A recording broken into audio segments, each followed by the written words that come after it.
Ladies and gentlemen, they say pain changes people, but I believe it reveals who they truly are. See, some of the strongest women you will ever meet, they were first shattered, not once, not twice, but over and over again, by betrayal, by silence, by loss, by the weight of carrying too much with too little help. But they didn't stay broken. Oh no, they got back up. And when they did, they rose differently. Let me tell you something, pain is a teacher, and the women who rise from it, they're not just survivors, they're scholars of the soul. They didn't read about endurance in books, they lived it. They didn't quote strength from memes. They earned it through nights filled with tears and mornings filled with grit. They weren't born unbreakable, they became that way in the fire. You don't get to choose the fire, but you do get to choose what rises from it. And every woman who's walked through hell and came out holding her head high, she didn't just rise, she transformed.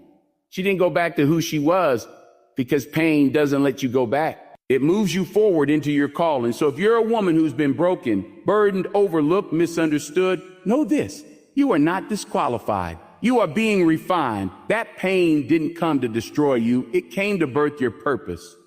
And when you rise again, you will rise again. You won't be the same. You'll be stronger, wiser, sharper, and the world will have to make room for the woman who's no longer afraid of fire, because she became it. That pain is not punishment, it's preparation. Life has a way of teaching us this truth in the quietest, harshest, and most intimate ways. When we go through pain, especially the kind that cuts deep, the natural instinct is to question it. We ask why, we ask what we did wrong. We wonder if we're being punished for something, or if we somehow deserve the heartbreak, the loss, the disappointment. It's human to think that way, but pain, real pain, is rarely about punishment. More often, it's the tool life uses to carve something greater within us, something we never could have accessed without it. Think of the seed buried in darkness. It is crushed by the weight of the soil, hidden from the sun, and forced to break open before it can sprout. That seed isn't being punished, it's being prepared to become something more. In the same way, pain comes into our lives not always to harm us, but to break us open, to stretch our spirit, to challenge what we thought we could endure, to push us beyond who we were into who we were always meant to become. Pain is the uncomfortable friend of purpose. People often ask, oh, why me? Why should be, what is this trying to prepare me for? When you're betrayed by someone you trusted, when your plans fall apart, when the doors you prayed for stay closed, these aren't always signs that life is against you.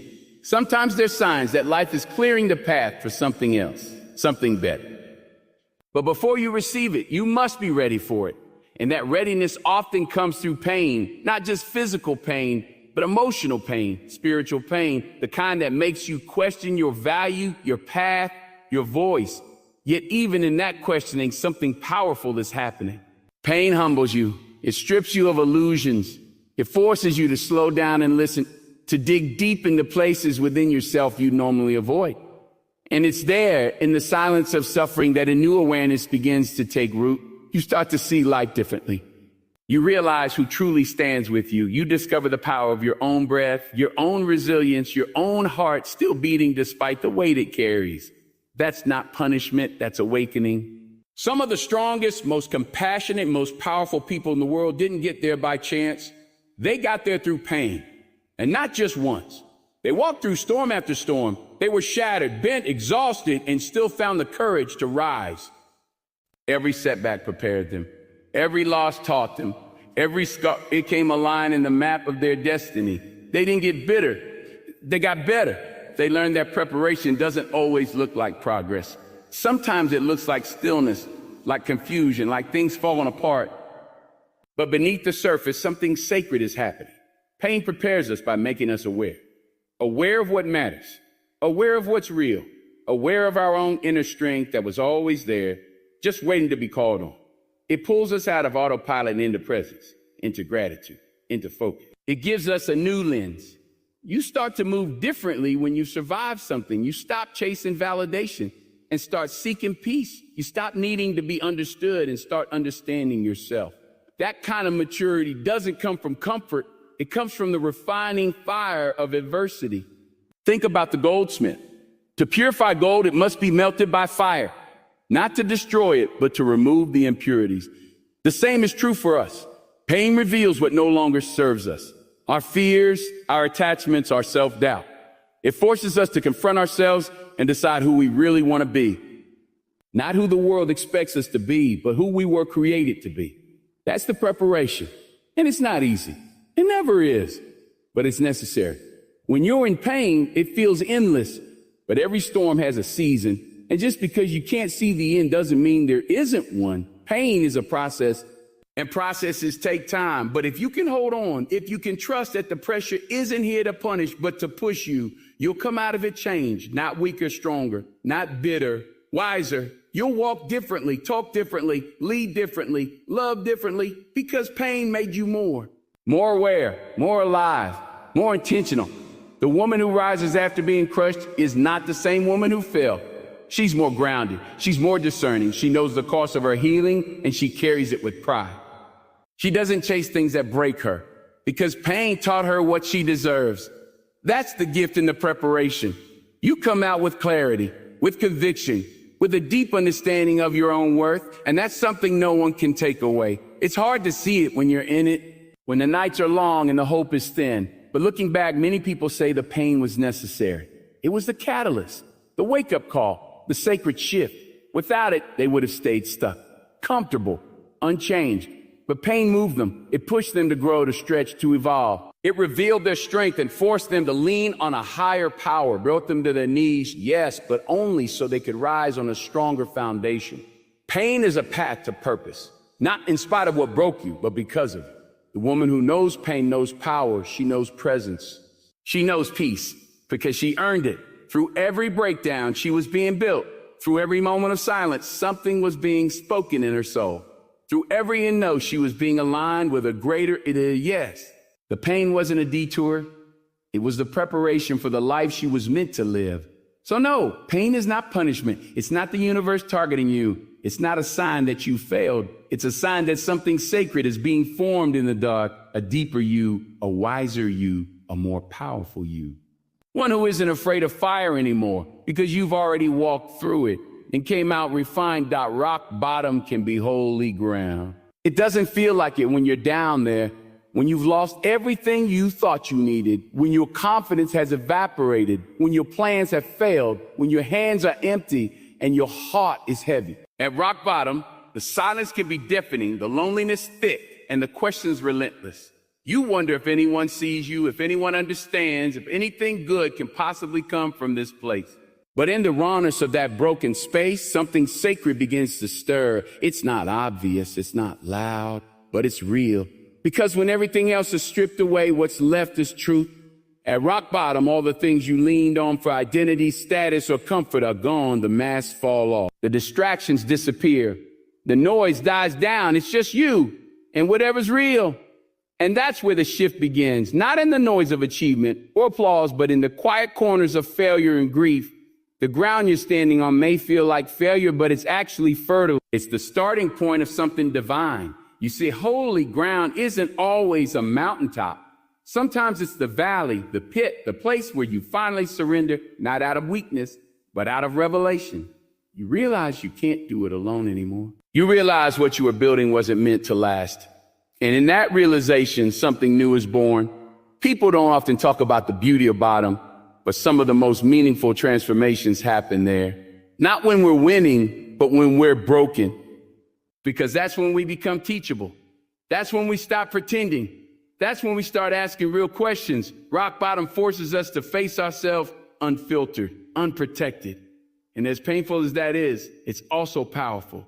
Because clarity lives there, you begin to see what really matters. You see who shows up and who disappears. You learn the difference between temporary and eternal. And more importantly, you discover the strength you never knew you had. There's something sacred about the moment you realize that even though you've hit your lowest point, you're still breathing. You're still here. You haven't been destroyed, even though everything around you fell apart. And if you listen closely, in that very moment, you begin to hear something that wasn't clear before. Maybe it's the whisper of your purpose. Maybe it's the call to rebuild. Maybe it's the voice of God reminding you that you're not alone. That voice doesn't always shout. It comes through stillness, through pain, through quiet conviction. And when it comes, you know it. Because it speaks not to who you've been, but to who you're becoming. You begin to realize that rock bottom is not just a place of ruin, it's a place of revelation. When you've got nothing left, you're finally ready to be filled. Not with what the world gives, but with what sustains. Rock bottom reorients you. It cuts through the illusion. It takes you away from the things you thought you needed and brings you back to what's eternal, to what cannot be shaken. Sometimes the breakdown is divine. Sometimes the collapse is a calling. Sometimes being on your knees is the closer you've ever been to truth. So many people you admire didn't rise because life was easy. They rose because they reached rock bottom and chose to dig deeper instead of giving up. They found their mission in their misery. They found their voice in their silence. They found their identity not in success, but in survival. They didn't just rebuild, they resurrected because they understood that rock bottom isn't the end. It's a sacred intersection where you either decide to stay buried or start building again, this time with a different foundation. One rooted in truth, one built on faith, one that won't crumble under pressure because it was born in pressure. There's a shift that happens when you stop seeing your lowest point as punishment and start seeing it as positioning. It changes how you view your past. It changes how you treat others. It changes how you walk into rooms. You're no longer driven by ego. You're anchored in experience. You no longer need validation because you've already been validated by survival. And you know something most people don't. That strength isn't always loud. Sometimes it's just choosing to get up again, choosing to trust again, choosing to love again after being crushed. That kind of strength doesn't come from comfort. It comes from the holy ground of rock bottom. It comes from the nights you cried alone, from the moments you wanted to quit but did, from the prayers that felt unanswered but were shaping you all along. It comes from letting go of what you thought your life would look like and embracing what it's becoming.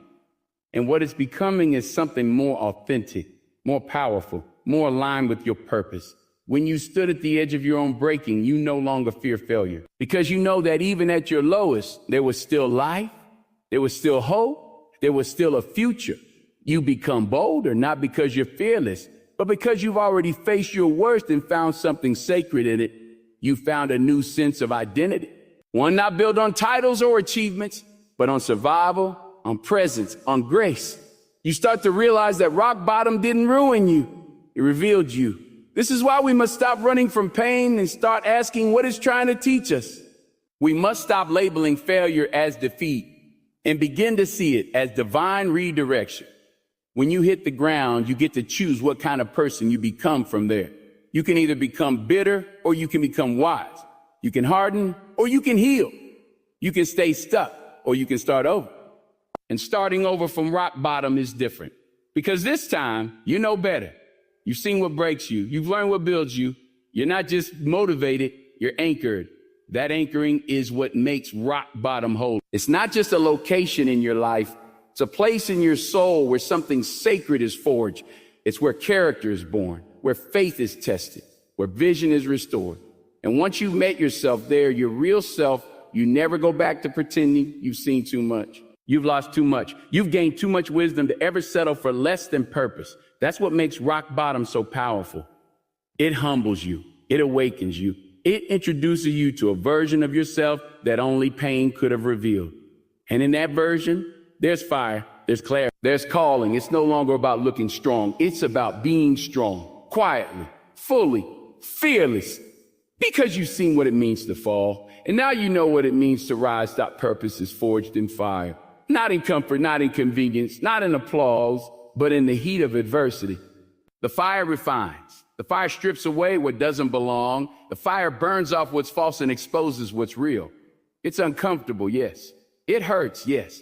But nothing pure, nothing strong, nothing lasting is born without it. People often crave their purpose, beg for direction, pray for clarity. But rarely are they ready for the fire that comes with it. Because purpose doesn't appear in the glow of easy days, it rises in the shadows of struggle. The very thing that threatens to break you is often the thing that builds you. The fire doesn't ask for your permission, it shows up uninvited. It can look like betrayal, like loss, like heartbreak, like failure. It comes when plans fall apart, when friends walk away, when your sense of self begins to collapse under the weight of questions you can't answer.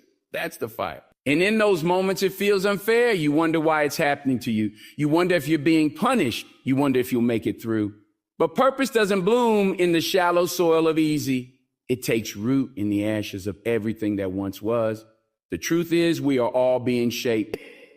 Every hard season, every lonely night, every closed door, every tear shed in silence, these things don't just pass by unnoticed. They shape character. They mold integrity. They teach patience. They build endurance.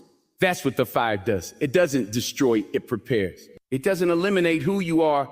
It exposes who you've always been. Because there's a difference between the version of you that's untested and the version of you that has been through the fire. The one that's been through the fire walks with different authority, different vision, different compassion, and most importantly, different purpose is not a title. It's not a job. It's not a destination. It's a calling that lives inside of you, often hidden beneath layers of fear, self-doubt, and distraction. And it takes a fire to unearth it. It takes a struggle to reveal it. When you've been through something real, something that left scars, you begin to see differently, speak differently, love differently. You carry the wisdom that comfort can't teach. And that wisdom becomes your compass. That clarity becomes your mission. The pain you endure now becomes the foundation of how you serve others. That's purpose. Some of the most powerful voices, the most effective leaders, the most compassionate hearts didn't get that way through success alone. They got that way because they walked through fire. They know what it means to lose. They know what it means to start over. They know what it means to question everything and still show up with hope. That's the kind of strength the fire produces, quiet, steady, unshakable strength. Not the kind that brags or demands attention, but the kind that speaks life into others because it understands suffering firsthand. The fire humbles you. It breaks your pride. It teaches you that you don't have all the answers. And that's okay. It pushes you to listen, to grow, to depend on something greater than yourself. It removes the noise of ego and invites the silence of reflection. And in that silence, something powerful begins to form. A deeper sense of meaning, a clearer sense of direction. You stop chasing what looks good and start pursuing what feels true. You stop trying to impress and start trying to impact, because the fire burned off the need for approval and left behind a hunger for authenticity. You don't choose the fire, but you choose what you do with it. You can let it harden you, or you can let it refine you. You can let it make you bitter or let it make you better. The difference lies in your willingness to trust the process, to believe that what's on the other side of pain is more powerful than anything you've lost, that what's being built in you is more important than what's being taken away from you. And that takes courage. That takes faith.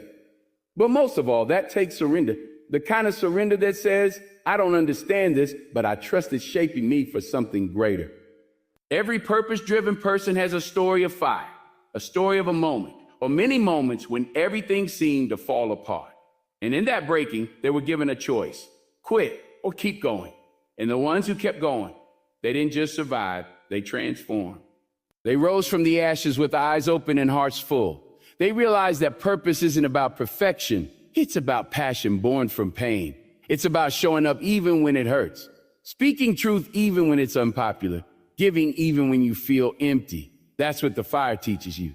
That purpose isn't about how easy the path is. It's about how faithful you stay when it's not. And when you look back, when you see the pieces come together, you realize it wasn't punishment. It wasn't random. It was preparation. All of it. Every setback, every detour, every sleepless night. It wasn't for nothing. It was all leading somewhere. And that somewhere is here. This moment, this clarity, this strength, this fire-forged purpose that no one can give you and no one can take from you, because you earned it through sweat, through sacrifice, through soul work, through standing in the fire and choosing not to run. That's why the fire matters. Not because it feels good, but because it gives birth to something good. Because the pressure it creates produces power. Because the struggle it brings gives way to substance. The kind of substance that sustains you when things get hard again. The kind of substance that keeps you grounded when success comes. The kind of substance that reminds you that your story isn't just about you. That's meant to light the way for others still walking through the fire themselves. Purpose that comes without fire rarely lasts. But the kind that's forged in fire, that kind is different. That kind can't be shaken. That kind has roots. That kind knows how to endure. And that kind is what the world needs more of. Not people chasing fame, but people who found meaning. Not people living for likes, but people living for legacy. That kind of purpose doesn't come easy, but it comes alive in the fire. And once it's alive, there's no stopping it. There's no containing it, because it was born in truth, and truth always finds a way. Rising again isn't just surviving, it's transforming. Survival is about getting through something. It's about holding on, breathing through the storm, keeping your head above water when everything is trying to pull you under. Survival is the instinct to live, but transformation, that's something deeper. That's when the experience doesn't just pass through you. You pass through it and come out changed. You're not the same person you were before the fall, before the heartbreak, before the failure. Rising again means you didn't just endure the fire. You allowed it to change your shape, to alter your mind, your heart, your soul. And in that process, you became something new. There's a moment after pain when you have a choice: stay the same or become different. Some people survive but stay bitter, trapped in the memory of what hurt them.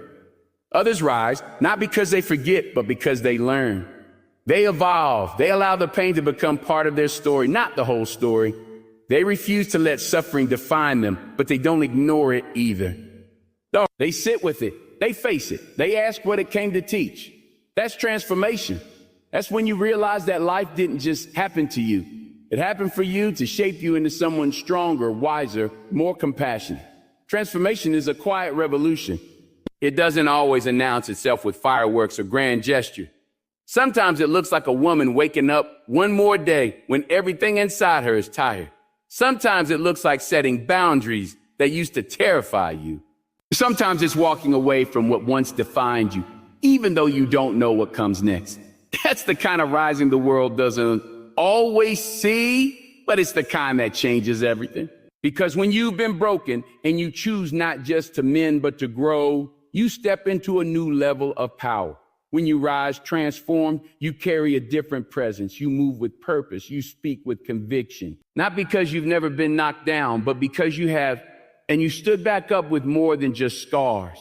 You came back with insight. You understand what it means to lose, to hurt, to question everything. And that understanding doesn't weaken you, it refines you. You become someone who doesn't just survive adversity, but uses it as fuel for your next chapter.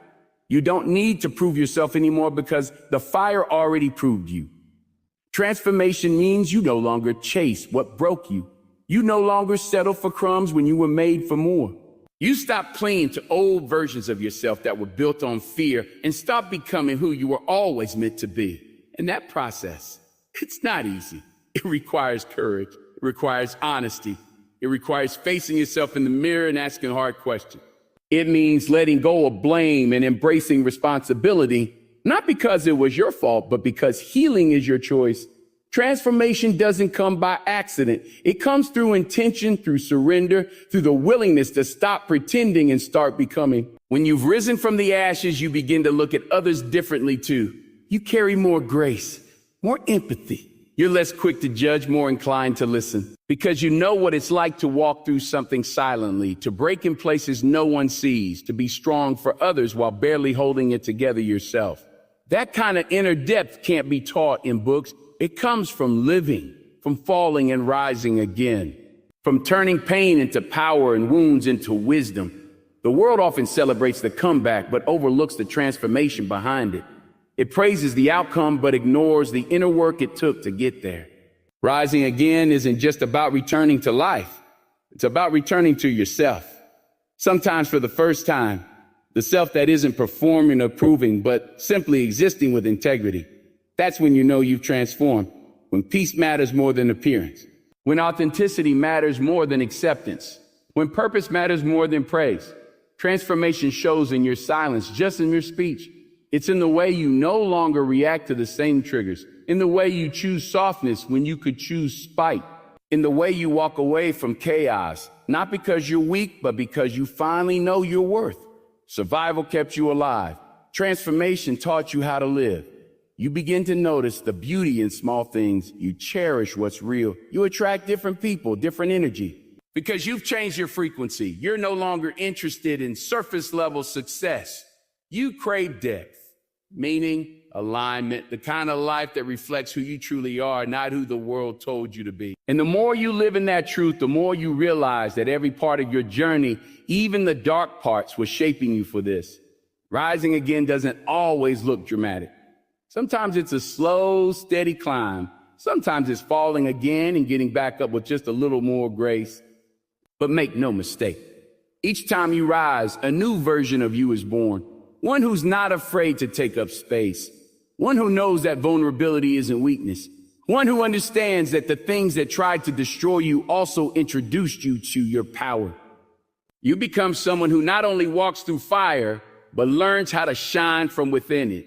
That shine isn't about perfection. It's about presence, about knowing that you've earned your peace, that you've reclaimed your voice, that you've rewritten your story. You no longer live from the wounds. You live from the healing. You're not defined by what happened to you. You're defined by what you did with it. And what you did was rise, not just once, but again and again and again. Transformation also brings responsibility. When you've made it through something, you carry the light for others still finding their way. You speak truth into their silence. You offer hope without needing to fix. You remind them that rising again is possible because you're living proof. And that kind of presence, someone who's been through the storm and still carries peace, is rare. But it's what this world needs more of. People who face pain and turned it into purpose. So no, rising again isn't just about surviving. It's about transformation. It's about rewriting the definition of strength. About showing the world that power can be quiet, that healing is holy, and that becoming isn't a one-time event. It's a lifelong journey, a sacred process. And every time you rise stronger, more grounded, more real.